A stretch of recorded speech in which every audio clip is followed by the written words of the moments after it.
नमस्कार, मी भाऊ तोरसेकर. तुम्ही बघत आहात प्रतिपक्ष. मित्रांनो, लोकसभेच्या निवडणुका खूप जवळ आल्या आहेत आणि मी जवळ आल्या आहेत एवढ्यासाठी सांगतो आहे की सध्या सगळीकडे लोकसभा निवडणुकीची चर्चा आणि धावपळ सुरू झाली आहे आणि विधानसभा तर त्यानंतर 6 महिन्यांनी आहेत आणि महापालिकेच्या निवडणुका होणार म्हणताना बरखास्त होऊन जवळजवळ 1.5 ते 2 वर्ष उलटून गेलीत. राज्यातल्या 15 महापालिका निवडणुका कधी होतील हे कोणीही सांगू शकत नाही. अशा पार्श्वभूमीवर मनसेसारख्या एका आपण छोट्या पक्षाचं म्हणू, छोटाच पक्ष आहे तो, भले राज्यात तुरळक कुठे ना कुठे त्याची ताकद असेल, पण अवघा एक आमदार ज्यांचा विधानसभेत आहे, अशा पक्षाला जर शरद पवारांसारख्या दिग्गज नेत्याचा लाडका नातू रोहित पवार घाबरलेले असतील तर मग आगामी निवडणुकांमध्ये काय होणार आहे त्याचा अंदाज येऊ शकतो. ज्या मराठी माध्यमातून वेगवेगळे सर्वे किंवा कुठले अंदाज किंवा कुठले गौप्यस्फोट करून शरद पवार, उद्धव ठाकरे, नाना पटोले यांची महाविकास आघाडी आणि अखिल भारतीय पातळीवर जी इंडी आघाडी नावाची संघटना निर्माण झालेली आहे ती कशी महाराष्ट्रात प्रचंड विजय मिळवणार आणि भाजपला सगळ्यात मोठा दणका महाराष्ट्रातच कसा बसणार ही जी माध्यमं रंगवून सांगत असतात, त्यावरून ह्या पवारांच्या लाडक्या नातवाने पुरता बोळा फिरवलेला आहे. मला गंमत वाटली काल रोहित पवार यांचं कुठल्या तरी चॅनेलवर एक वक्तव्य बघितलं. अर्थात ते सगळ्याच 50-25 कॅमेरा आणि माईकसमोर बोलत होते, त्यामुळे इतरांनी ते दाखवलं असेल. आणि कारण काय होतं तर मनसेने लोकसभेच्या निवडणुकीसाठी 9 उमेदवार ठरवून टाकले अशी जी बातमी आहे, त्याच्यावर प्रतिक्रिया देताना रोहित पवार यांच्यासारखा शरद पवारांपेक्षा अधिक जाणता तरुण नेता प्रतिक्रिया देत होता आणि तो म्हणत होता की मनसे ह्या ज्या काही निवडणुका लढवण्याच्या तयारीला लागलेला आहे तो भाजपला मदत करणार आहे. आता मनसे हा पक्ष जेव्हा स्थापन होतो, आजपर्यंत अनेक निवडणुका लढवतो, तो भाजपला मदत करण्यासाठी असता तर कधी ना कधी भाजपच्या आघाडीत युतीत गेला असता, पण तसं काही झालेलं नाही. पण रोहित पवारांच्या आजोबापासून काकापर्यंत कधी ना कधी भाजपशी चुंबाचुंबी अगदी राजकीय पातळीवर निवडणुकीतसुद्धा झालेली आहे. आणि त्या पक्षाने निवडणुका नाही लढवायच्या तर पक्ष स्थापन कशासाठी करायचा असतो. कुठलाही राजकीय पक्ष जेव्हा स्थापन होतो आणि निवडणूक आयोगात जाऊन आपलं नोंदणी करतो, रजिस्ट्रेशन करतो, मान्यता मिळवण्याचा प्रयत्न करतो, तेव्हा त्याने निवडणुका लढवायच्या नसतील तर त्याला राजकीय पक्ष कशासाठी म्हणायचं. तर मुद्दा असा की जणू काय रोहित पवार यांचा अंदाज किंवा थिअरी अशी आहे, बुद्धी अशी आहे, आकलन असं आहे की मनसे जर निवडणुकीत उतरला नाही तर भाजपचं नुकसान होणार आहे आणि आपोआपच महाविकास आघाडी किंवा राष्ट्रवादी इंडिया आघाडी यांचा फायदा होणार आहे, हे गृहीत आहे. आणि ही अक्कल या नव्या जाणत्या नेत्याची नाही आहे रोहित पवारांची. हे खूप आधीपासून चालू आहे. गेल्या निवडणुकीमध्ये तुमचा पराभव झाला लोकसभा निवडणुकीत, विधानसभा निवडणुकीत, तर तो वंचित बहुजन आघाडीमुळे झाला. म्हणजे वंचित बहुजन आघाडीने पक्ष स्थापन करावा, भाषणं करावीत, पत्रकार परिषदा घ्याव्यात, पण निवडणुका लढवू नये अशी अपेक्षा असेल तो सगळ्यात बुलंद पुरोगामी नेता अशी आजकाल व्याख्या झालेली आहे. मुद्दा असा असतो की तोच आरोप ओवैसी यांच्यावर पण वारंवार होत राहिलेला आहे, भाजपची बी टीम. आणि नंतर त्याच पक्षाशी चुंबाचुंबी करायला हेच सगळे पुरोगामी जात असतात. कर्नाटकमध्ये 2018च्या लोकसभा निवडणुकीत, विधानसभा निवडणुकीत जनता दल सेक्युलर ही भाजपची बी टीम आहे असं म्हणणारे राहुल गांधी निकाल लागल्यानंतर त्याच जनता दल सेक्युलरला मुख्यमंत्री पद बहाल करून मोकळे झाले। तेव्हा रोहित पवार हे जाणते किती नेते आहेत हे यातून कळतं। पण मुद्दा असा असतो मित्रांनो की तुम्ही पक्ष काढता तर तुम्ही जी भूमिका तुम्हाला मनसेकडून अपेक्षित आहे की तुमचं उद्दिष्ट खरोखरच भारतीय जनता पक्षाला देशात आणि महाराष्ट्रात पराभूत करायचं असेल तर तुम्हाला पडेल ते काम करायला आणि भूमिका घ्यायला तयार असलं पाहिजे। आणि ती भूमिका भाजपला पराभूत करण्यासाठी माघार घेण्याची असली पाहिजे। जी अपेक्षा रोहित पवार मनसेकडून करतात किंवा शरद पवार आणि त्यांचे जे बगलबच्चे आहेत ते ओवैसी किंवा प्रकाश आंबेडकरांकडून करतात, तीच अपेक्षा समोरचे तुमच्या विषयी बाळगत असतात। समजा अगदी भाजपला सुप्रियाताईंनी जाहीर करायचं की कुठल्याही परिस्थितीत भाजप पराभूत होणं हाच आमचा अजेंडा आहे आणि त्यासाठी आम्ही वाटेल ते करू, वाटेल तो त्याग करू, तर मग सुप्रियाताई शरद पवार यांनी घोषित करून टाकावं की आमचा जो राष्ट्रवादी पक्ष उरला सुरला आहे त्याचे उमेदवार लोकसभा निवडणुकीत उतरणार नाहीत।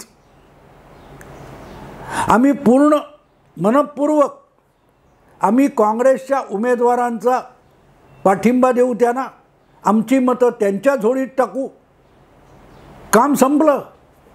आत्ता या क्षणी मी बोलतोय तेव्हा इंडी आघाडी किंवा महाविकास आघाडीचं महाराष्ट्रातलं लोकसभा निवडणुकीचं जागा वाटप पूर्ण होऊन जाईल। शिवसेना आणि काँग्रेस, बस तिसरा पक्ष नाहीच आहे कोणी। जर राष्ट्रवादीने 14, 15, 16 जागा पाहिजेत असा हट्ट सोडून दिला आणि आम्हाला एकही जागा नको, शिवसेना उबाठा आणि काँग्रेस या दोघांनी जागा वाटप करा, राष्ट्रवादी उरली सुरली यांचे सगळे कार्यकर्ते हे या दोन्ही मित्र पक्षांच्यासाठी पूर्णपणे झटतील आणि त्यांचे खासदार निवडून आणतील, जेणेकरून मोदी प्रणित भाजपचे जवळजवळ सगळे उमेदवार लोकसभेला महाराष्ट्रात पराभूत होतील। का नाही भूमिका घेत तुम्ही?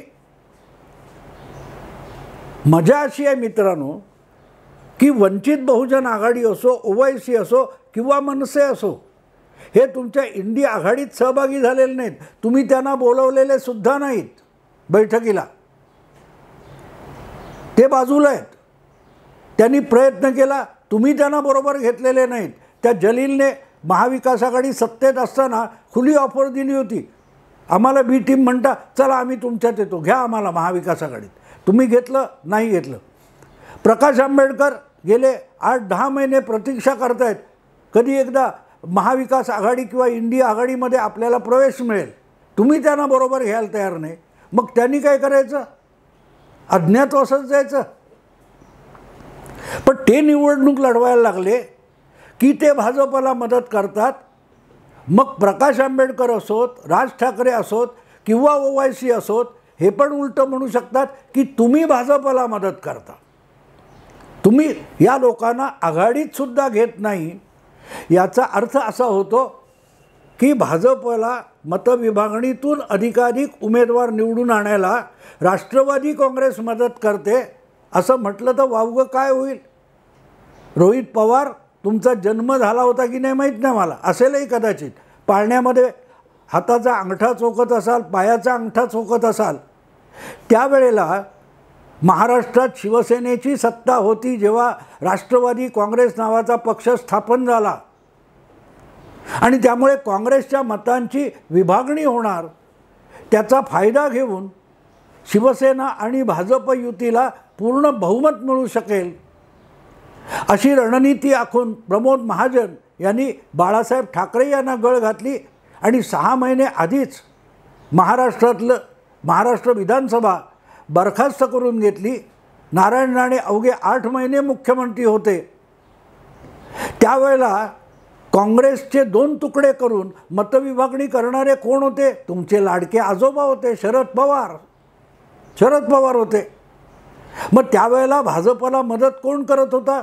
शरद पवार करत होते.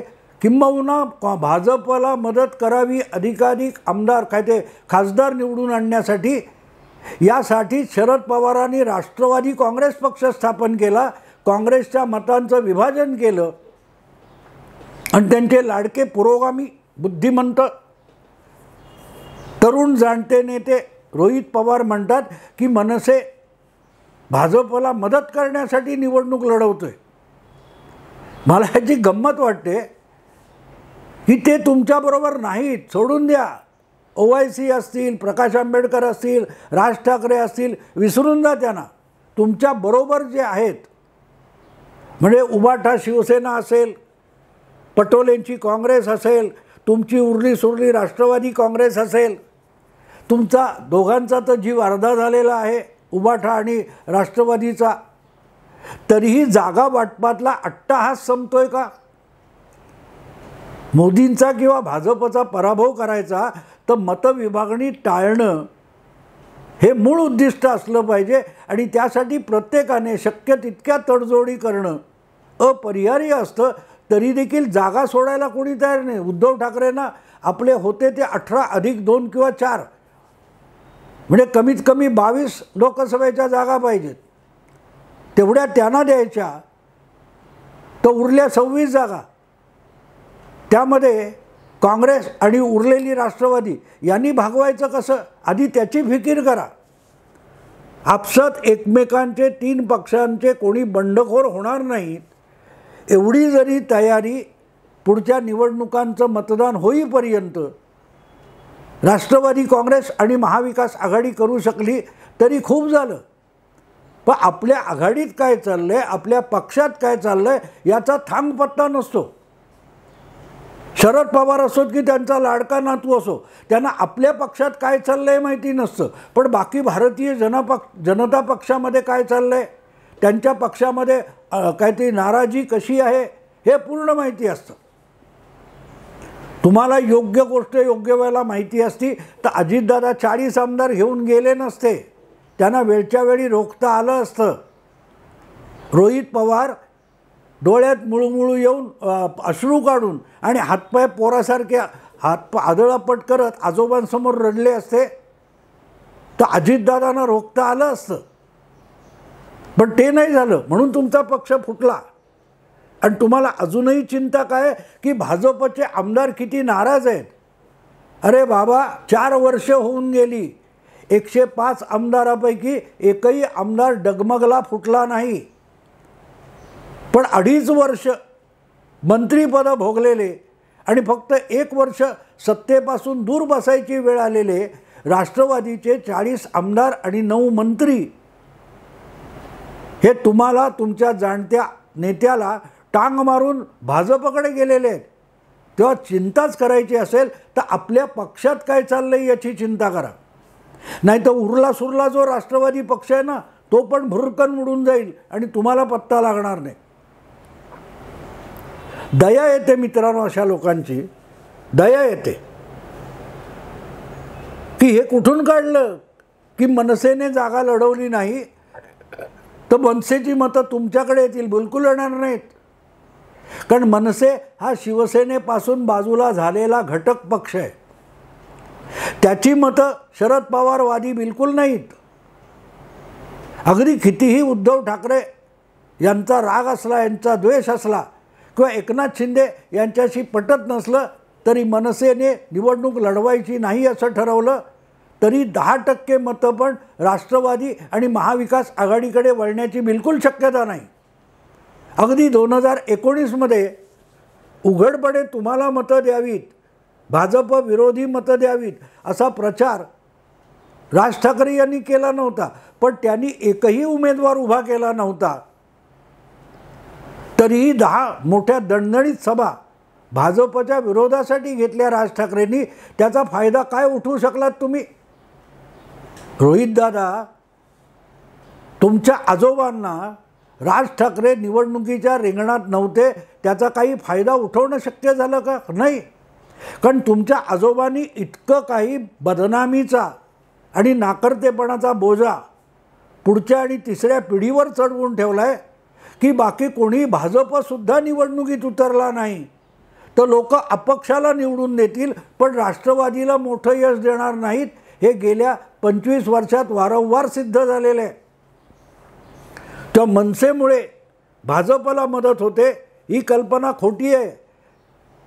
जितके पवारसाहेब आणि जितक्या सुप्रियाताई तावाने बोलणार आहेत आणि तुमच्यासारखे उडाणटप्पू त्यावर उड्या मारणार आहेत, तेवढी भाजपला अधिक मदत होत असते. तुम्ही ज्या पक्षाबरोबर जाल त्या पक्षाची नासाडी होते, हा गेल्या 30-35 वर्षातला इतिहास आहे. मनसे तुमच्यापासून दूर राहिला म्हणूनही आजही टिकू नये. 2014 असो 2019 असो, दोन्ही वेळच्या विधानसभा लोकसभा निवडणुकीमध्ये फारसं यश मिळालं नाही तरी तो पक्ष टिकू नये अजून. तुमच्या पक्षाची वाताहत बघा, अगदी आजोबा पावसात भिजले, अँग्री ओल्ड मॅन असली चमचेगिरी माध्यमातून करून घेतली तरी तिकडंबाजी केलेलं सरकार पण चालवता आलं नाही. याचं कारण सरळ आहे की उचापतखोरी, दुसऱ्याचं नुकसान हा तुमचा स्वभाव आहे आणि म्हणून तुम्हाला वाटतं की इतर सगळे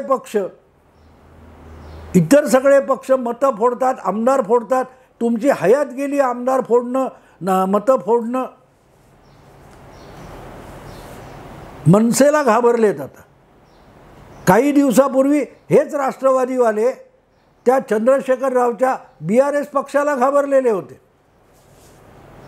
चोराच्या मनात चांदणं म्हणतात ना, चोराच्या मनात चांदणं, तसं घाबरलेला आधीपासून ओरडाआरडा सुरू करतो. आता थोडे दिवस थांबा, लगेच EVM बद्दल सुरू होईल. पण एक गोष्ट मान्य करावी लागेल की रोहितदादा पवार यांनी महाविकास आघाडी किंवा इंडी आघाडी ही आगामी निवडणुकीत कशी धुळीला मिळणार आहे त्याची मीमांसा करून टाकलेली आहे. आणि ती मीमांसा अशी आहे की आघाडीत सहभागी झालेल्या पक्षांनी कमीत कमी जागांसाठी आग्रह धरायचा आणि कुठल्याही परिस्थितीत आपसातल्या मतांची विभागणी होऊ न देता आघाडी म्हणून अधिकाधिक जागा जिंकायच्या.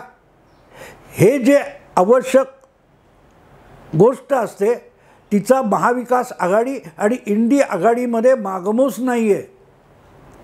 मनसे, OIC किंवा तुमचं प्रकाश आंबेडकर हे उभे राहिले म्हणून महाविकास आघाडीचं नुकसान होणार नाही.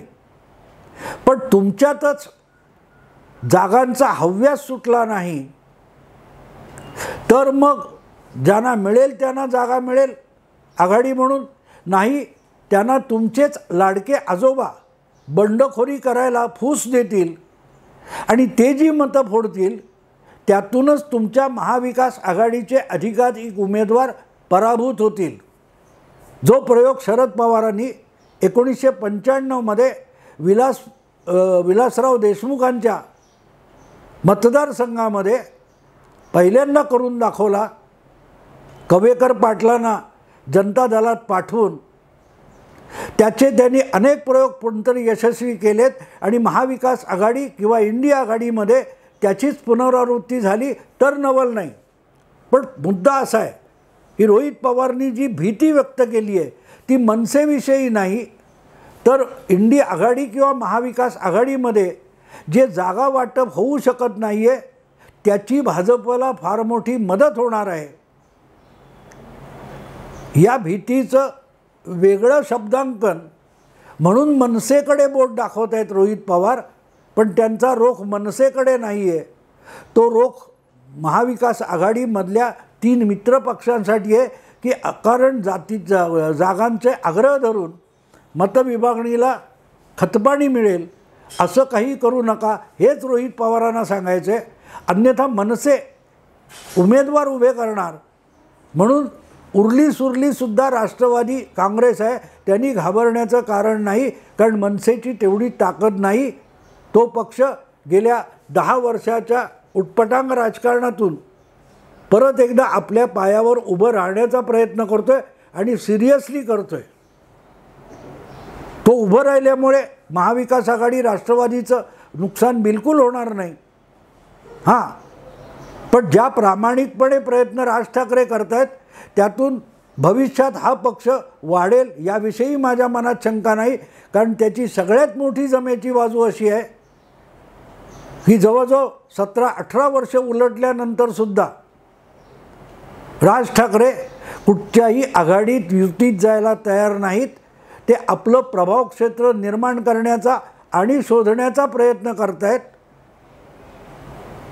त्याचा अर्थ रोहित पवारांना अनेक जन्म घेतले तरी कळणार नाही एवढं निश्चित. आत्ता इथेच थांबतो. आवडलं लाईक करा, शेअर करा, सबस्क्राईब करा. नमस्कार.